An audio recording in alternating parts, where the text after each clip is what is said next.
Here's what Black Widow's ending and post-credit scene mean for the MCU. After 11 years, 23 movies, and one tragic on-screen death, Natasha Romanoff finally has her own movie. Black Widow brought its brand of globe-trotting espionage action to both theaters and Disney Plus Premier Access this past Friday, giving Scarlett Johansson a swan song for the Avengers' resident super spy following her noble sacrifice in Avengers Endgame. And considering Natasha's been a key part of the MCU since Iron Man 2, saying this movie is long overdue is quite the understatement.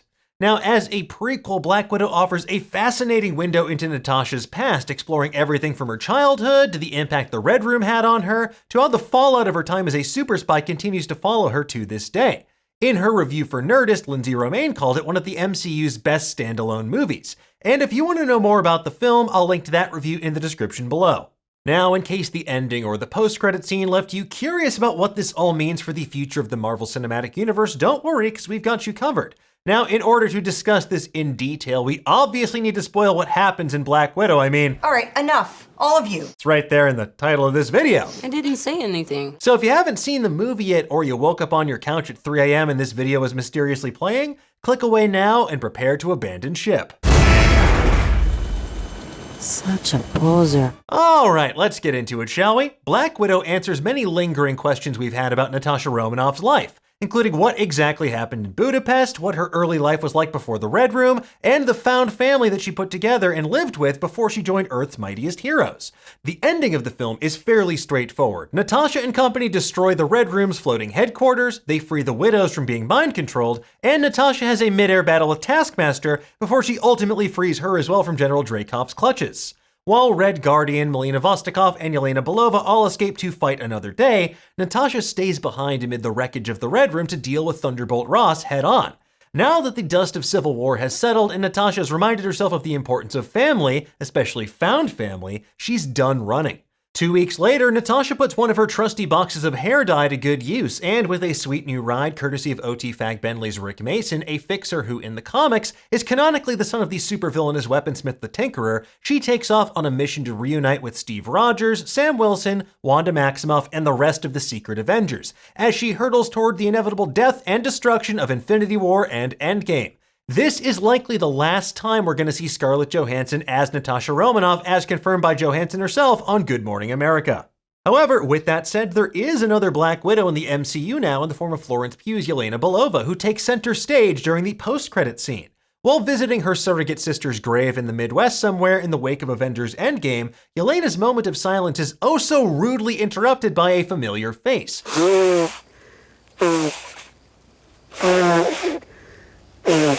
Julia Louis-Dreyfus as Contessa Valentina Allegra de Fontaine, or Val as she prefers to be called. So you can just call me Val, but don't call me Val, just keep it in your head. While we first met Val back in The Falcon and the Winter Soldier, she was actually intended to debut first in Black Widow. Regardless, her purpose here is generally the same. Clearly, Yelena's been running Black Ops missions for Val and her ever-expanding team of contract killers for quite some time now. And while Yelena angles for a raise, Val gives her a mysterious dossier and asks her a question she can't resist knowing the answer to. Would she like to take out the person responsible for Natasha's death? Yeah, she would. Inside the dossier is a photograph of the other half of that botched Budapest operation, the owner of the dumbest haircut in the MCU, and the star of an upcoming Disney Plus series. I'm talking about Clint Barton, aka Hawkeye. Kind of a cutie, don't you think? Now, this immediately raises a number of questions, like, first of all, how did Val learn about what happened on Vormir? Clint didn't kill Natasha, he actively tried to sacrifice himself instead of her so he could buy the farm instead of the farm that he already owns. Did, the Red Skull text Val some juicy updates or something? Like, you will never believe this. That boy Hawkeye just dropped Natasha like ein heißer Kartoffel. That is German for hot potato. Yeah, anyway, she's dead as hell, girl. Oh. Ooh. Hey, Walker, check your phone. Now, while you may be shouting, Clint Barton innocent and flawless German accent, Dan, this is also probably part of Val's plan. During his time as Ronin in the wake of the Snapping, Clint Barton made a bunch of enemies in the global criminal underworld. So perhaps that's interfering with Val's bottom line, and she or the highest bidder need to take care of their archery problem the old-fashioned way with a hired assassin from her Thunderbolts or Dark Avengers, or honestly whatever team she's putting together. I can't keep track. Much like John Walker, I don't think Yelena Belova is an inherently bad person. Like Natasha, she has some red in her ledger and she needs a steady source of income. But in this case, though, she probably can't resist the urge to get answers about what happened to Natasha on Vormir. She's gonna rough up Clint Barton a bit and maybe even take a little bit of revenge as a treat. And considering that it's been reported that Florence Pugh will appear in the upcoming Hawkeye Disney Plus series, we can expect that tension to come to a violent head when that series debuts on Disney Plus at some point in the future.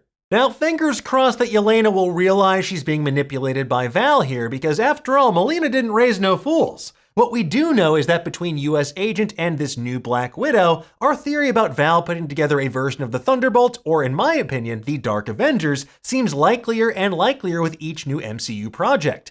And based on what we know about the Dark Avengers from the comics, Val could easily find her Hulk replacement in the form of Abomination, who we'll next see pop up in that underground fighting tournament in Shang-Chi in The Legend of the Ten Rings this fall. Anyway, folks, that is everything you need to know about Black Widow's ending and its post-credit scene. We'll keep you posted with even more theories, deep dives, and breakdowns about Black Widow and the future of the MCU over on Nerdist.com. But in the meantime, folks, tell us, what do you think about Black Widow? How do you think Yelena's new mission is going to play out? Let us know in the comments below, and for the latest and greatest in the world of pop culture, stay tuned to Nerdist.com.